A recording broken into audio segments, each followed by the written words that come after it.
Hey everyone, it's Brandy Marie and I'm back with another video. And if you haven't already, please subscribe to my channel.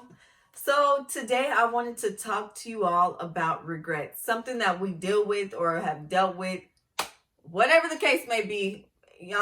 Regrets is something that you do not want to live with. Like, it's the worst feeling ever. Like, I should have did this, I could have did that. It's just the worst feeling ever.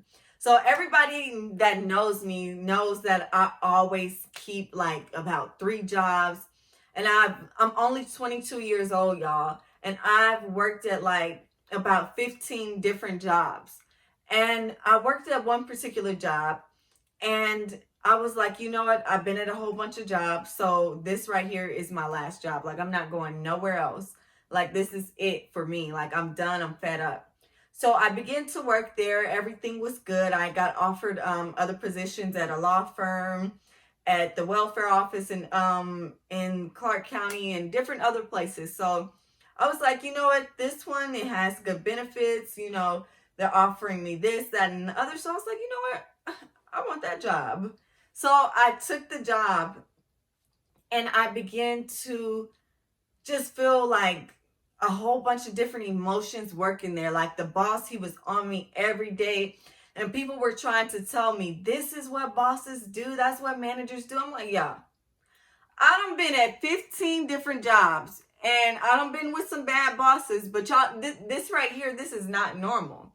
So I was like, I would be writing with the paper and writing on the paper. And he would tell me, like, hold the paper with your left hand and write with your right hand, and took the pen just nitpicking about everything. He was just so particular. He was a narcissist and he was just nitpicking, and it was just horrible working there. Like, I was miserable working there. And I was like, you know what? I'm not about to be working here. Like, I got a 4.6 GPA, first of all. Second of all, I have 15 different jobs. I don't worked in childcare. I worked as a receptionist, a preschool teacher.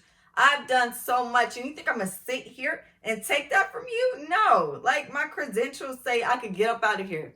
But God was like, no, you need to sit up in this. And then in there, I learned to pray without ceasing. That is where I learned 1 Thessalonians chapter 5, verse 16 through 18. To pray without ceasing and give thanks in all that you do, for this is the will of God. And that is the English Standard Version paraphrase version of it. But that is where I learned to pray without ceasing. So I was like, I'm just going through. And I was like, I cannot continue to deal with this. So God told me to pray without ceasing, meaning to pray without stopping and pray without letting up. And I began to do that. I would be driving to work. I would begin to pray. I would be sitting in my office and my boss was talking to me. I would just begin to pray. Like, it was just a lot of chaos going on around me. The boss, the employees, this person, that person, everybody, HR, different people. It was just chaos all around.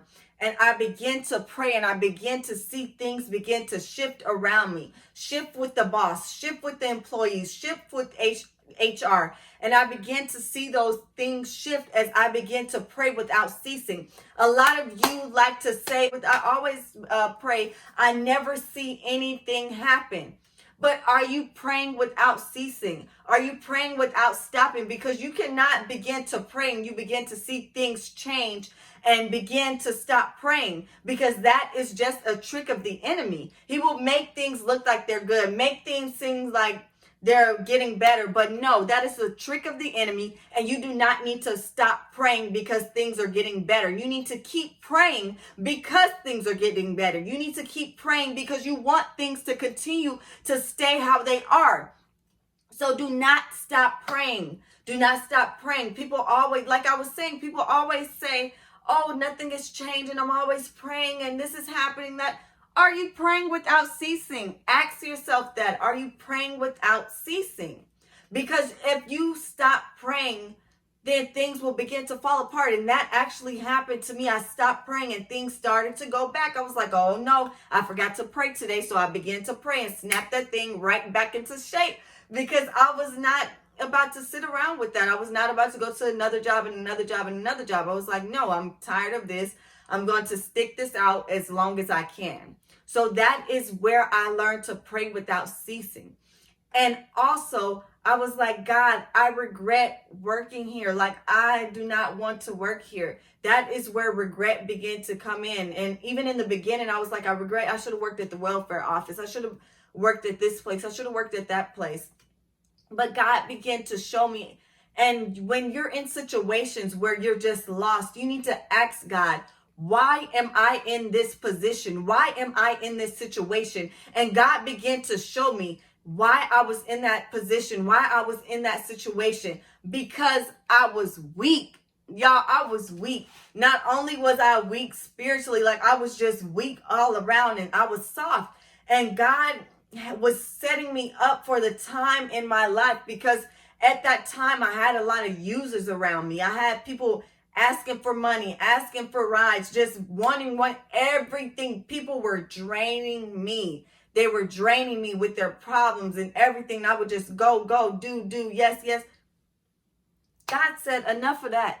So I realized that God put me in that job for the season in my life. So I began to say, thank you, God, for putting me here at the end of the situation, because I realized that I was weak spiritually. And the way that I began to get stronger spiritually was to begin to pray without ceasing. God put me in that position because he wanted me to keep praying. He wanted me to become spiritually stronger. And being in that position made me spiritually stronger. So you need to thank God for putting you in certain situations and ask, what is this teaching me? Because yes, I was in South Memphis for 2 years. Like, I lived there. I thought that made me hard. And, I cannot do this. Like, what is going on? Like, and I realized that I cannot be fighting with this. You cannot always fight with your mouth, because that means nothing. Like, people, okay, you're talking, okay. But you need to realize when you are fighting against a spirit or when you are fighting against a demon, because Ephesians chapter 6, verse 12 says, we fight not against flesh and blood, but against high powers and high wickedness in high places. You all can look at that scripture and quote it word for word, but that is the paraphrase version of it. But I realized that I could not fight with flesh and blood. I was like, okay, you know what? I'm about to go off on him because I grew up in South Memphis for 2 years. So he not about to punk me. Like, I'm about to go off on this man. Like, I'm really about to go off on him. No, God was like, have a seat, sit down. Because no, that is not it. He was like, he had to sit me down and reevaluate myself. I was like, man, I ain't even finna deal with this. Like, I'm not even finna do this right now. Like, I'm really about to quit this job. I got a 4.6 GPA. Like, I ain't even finna do this. Like, no, I'm not finna do this. I'm from South Memphis. I only was there for 2 years. I'm from South Memphis. And I ain't finna do this. Like, I'm out of here. Like, this man don't even know, like, where I'm even from. Like, he don't even know. I could call some people right now to get with him. Like, he don't even know. God don't want that. Like, no, that is not the ways of the Lord. I could not do that because I cannot fight this fight physically. He wanted me to fight spiritually.